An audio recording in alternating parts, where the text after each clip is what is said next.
जन्माला जाताना सरणावर कळले होते, मरणाने केली सुटका जगण्याने छल्ले होते। सुरेश भटांनी या कवितेतून मरण ही सुसह्य असल्याचे सांगितले असले तरी मोखाडा तालुक्यातील धामणशेत कोशिमशेत ग्रामपंचायत मधील धामणशेत येथील स्मशानभूमीची पूर्णतः दुरवस्था झाली असल्याने अंत्यविधी करताना नागरिकांना अडचणींचा सामना करावा लागत आहे।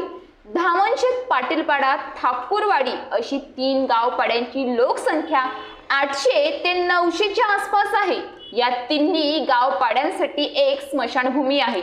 10 ते 15 वर्षांपूर्वी येथे जनसुविधा योजनेअंतर्गत धामणशेत गावालगत ही स्मशानभूमी बांधण्यात आली होती, परंतु आज घडीला या स्मशानभूमीची पूर्णतः दुरवस्था झाली आहे। छपराचा काही भाग तुटलेला असून पोल गंजली आहेत, तसेच संरक्षण भिंतीला तडे गेले असून स्मशानभूमीचे शेड म्हणजेच लोखंडी सापळा दिसतो आहे। परिणामी पावसाळ्यात अंत्यविधी करताना तारेवरची कसरत नागरिकांना करावी लागत आहे। देशासह महाराष्ट्राच्या आर्थिक विकासात ग्रामीण भागातील गावपाड्यांचा मोठा वाटा असला तरी खऱ्या अर्थाने विकासाला चालना देणारे गावपाडे आजही विकासापासून कोसदूर आहेत। मोखाडा तालुक्यातील अनेक गावपाडे आजही पाणी, रस्ते, वीज, आरोग्य सुविधा यांची प्रतीक्षा आहे।